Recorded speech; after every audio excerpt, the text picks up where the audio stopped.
कहते हैं अपने कर्मों की सजा भुगतनी पड़ती है। ऐसा ही कुछ हो रहा है इस वक्त यूरोप के साथ। ये जो देश देख रहे हैं ट्यूनेशिया, इस देश को यूरोप ने बोला है $1 बिलियन ले लो, लेकिन ऐसा काम मत करो, हमारे घर के अंदर तबाही मत लाओ। ये जो आदमी देख रहे हैं ना, इसका नाम है थॉमस संकारा। इस आदमी को उड़वा दिया गया था, ऊपर भिजवा दिया गया था। क्यों? क्योंकि ये एक बहुत बड़े बदलाव की बात कर रहा था, जो बदलाव यूरोपीय देश नहीं चाहते थे, और आखिरकार अपने कर्मों की सजा अब भुगतनी पड़ रही है। जानेंगे यूरोप ने ऐसा क्या कुछ किया है जिसकी वजह से यूरोप को $1 बिलियन देने के बाद भी समस्या खत्म नहीं हो रही है। जहां एक तरफ ये सब कुछ हो रहा है, तो वहीं दूसरी तरफ $1 ट्रिलियन जल्द ही भारत के फॉरेन रिजर्व में होंगे क्या? आखिर ऐसी बातें क्यों कही जा रही है? जानेंगे जियोपॉलिटिक्स में क्या कुछ चल रहा है। आइए जानते हैं इन खबरों को विस्तार से। ये जो देश देख रहे हैं, ये देश है अफ्रीका महादेश। अफ्रीका महादेश में बहुत छोटे बड़े देश हैं। अफ्रीका महादेश की एक बहुत बड़ी बात है, और ये बड़ी बात ये है कि यहाँ पर हमने तो ये जरूर देखा है कि बार बार ये आपस में लड़ते रहते हैं। ये देश छोटे से लेकर बड़े,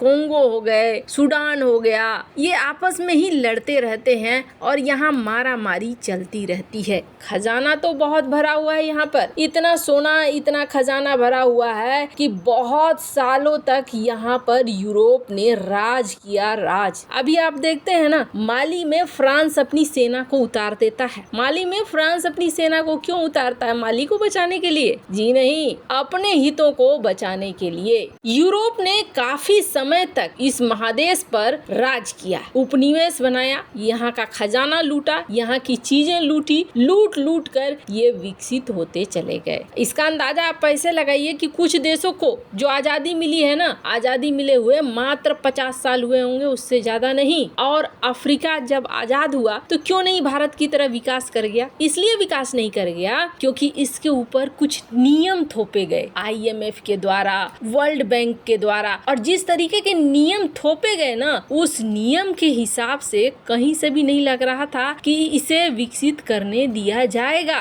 क्यों? क्योंकि IMF और वर्ल्ड बैंक के जो नियम थे वो पश्चिमी दुनिया यूरोपीय पॉलिसी के तहत थे। कहा जाता है कि इन्होंने कहा कि देखो भैया, हम तुम्हारे यहाँ बने हुए सामान को बाहर नहीं बिकने देंगे। एकदम डायरेक्ट इन लफ्जों में भले ना कहा हो, लेकिन मीनिंग इसका यही निकलता है। फिनिश्ड प्रोडक्ट तुम्हारे यहाँ से नहीं जाएंगे, हमें रॉ मटेरियल बेचो, रॉ मटेरियल हम तुमसे लेंगे, हम अपने यहाँ सामान बनाएंगे और सामान बनाकर हम आपके यहाँ डंप करेंगे, यानी तुम हमारे लिए मार्केट बन जाओ। हम तुम्हारे लिए ढेर सारे प्रोडक्ट लेकर आएंगे और वो प्रोडक्ट तुम खरीदोगे। अब अफ्रीका को कभी एक बड़ा औद्योगिक देश बनने ही नहीं दिया गया। अब जब भी यहाँ पर कोई आवाज उठाता ना कि हाँ भाई नहीं, हमें भी विकास करने का हक है, किसी न किसी वजह से वो ऊपर चला जाता। इसका सबसे बड़ा एग्जाम्पल है ये शख्स। इस शख्स का नाम है थॉमस संकारा, बुर्किना फासो।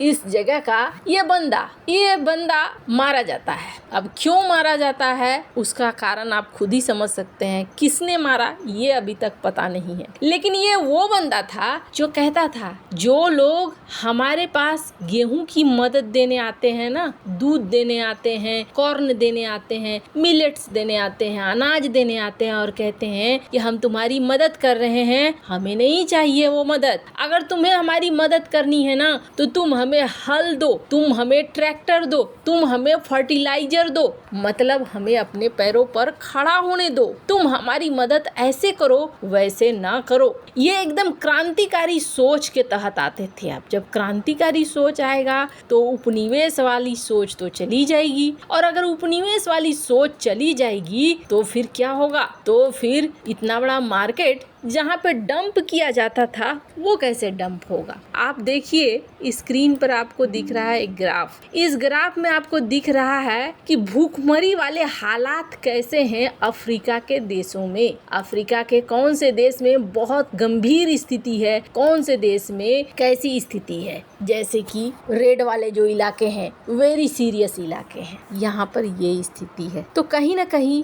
इन देशों को आगे बढ़ने भी नहीं दिया गया और इसे इसे वैसे ही बना के रखा गया जिससे कि ये इस्तेमाल हो सके। अब देखिए, कर्म कहीं ना कहीं घूम कर जरूर आते हैं। कहते हैं ना, दूसरों के लिए गड्ढा खोदोगे तो उस गड्ढे में खुद भी गिरोगे। तो लाख चतुराई कर ली यूरोप ने, लेकिन अब बारी आई उन कर्मों की सजा भुगतने की। स्क्रीन पर आप देख रहे हैं ग्राफ। तुर्की के पास इस वक्त नंबर ऑफ रिफ्यूजी सबसे ज्यादा है। Colombia, Uganda, Pakistan, Germany, Sudan, Bangladesh, Lebanon, इन सब का नाम आ रहा है। अब क्या हो रहा है, ट्यूनीसिया का कोई अपना बॉर्डर नहीं है, माने कि एकदम खुला बॉर्डर है, और इस खुला बॉर्डर का इस्तेमाल कर रहे हैं अफ्रीका के ये लोग। ज्यादातर रिफ्यूजी अफ्रीका से निकल रहे हैं और ये अफ्रीकन रिफ्यूजी ट्यूनीसिया पहुंच रहे हैं। ट्यूनीसिया से फिर ये यूरोप के जगह जगह में घुस रहे हैं। ये जो माइग्रेंट घुस रहे हैं, इससे यूरोप पूरी तरीके से परेशान हो गया है। और अब परेशान यूरोप ने ये कहना शुरू कर दिया कि ट्यूनीसिया 1 बिलियन यूरो ले लो, अब भैया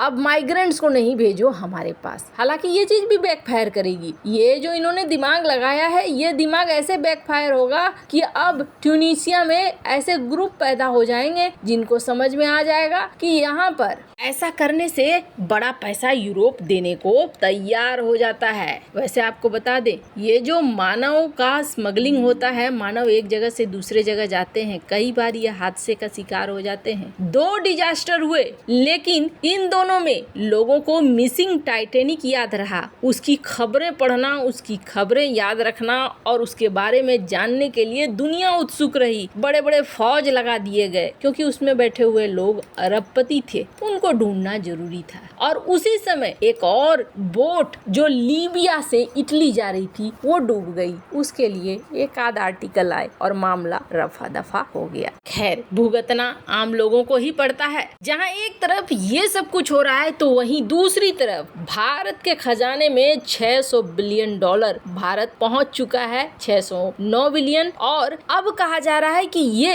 1 ट्रिलियन डॉलर तक पहुंचेगा। ऐसा क्यों कहा जा रहा है? तो ऐसा कहने की बहुत बड़ी वजह है। जब एनालिसिस किया गया तो ये पता चला कि ये जो तेजी से बढ़ोतरी देखने को मिल रहा है ना, ये तेजी से बढ़ोतरी इसलिए देखने को मिल रहा है क्योंकि भारत में बड़े बड़े फॉरेन निवेश आ रहे हैं। और इन निवेश में अब जैसे कि टेस्ला भी यहाँ निवेश करने को तैयार है, फॉक्सकॉन की तरफ से भी नई इन्वेस्टमेंट आ रही है, और कहा जा रहा है कि जल्द आप देखेंगे एक बाढ़ सा भारत के अंदर इन्वेस्टमेंट की इस तरीके की बाढ़ आ रही है जो भारत के फॉरेन रिजर्व को 1 ट्रिलियन जल्द ही बना देगी। जो आंकड़े हैं इसे बहुत जल्दी आप देखेंगे छूता हुआ। एक बार को जो चीजें लग रहा था कि असंभव है, वो सारी चीजें अब संभव होती दिख रही है। इसके अलावे अमेरिकी बॉन्ड जो भारत के आरबीआई ने खरीदा था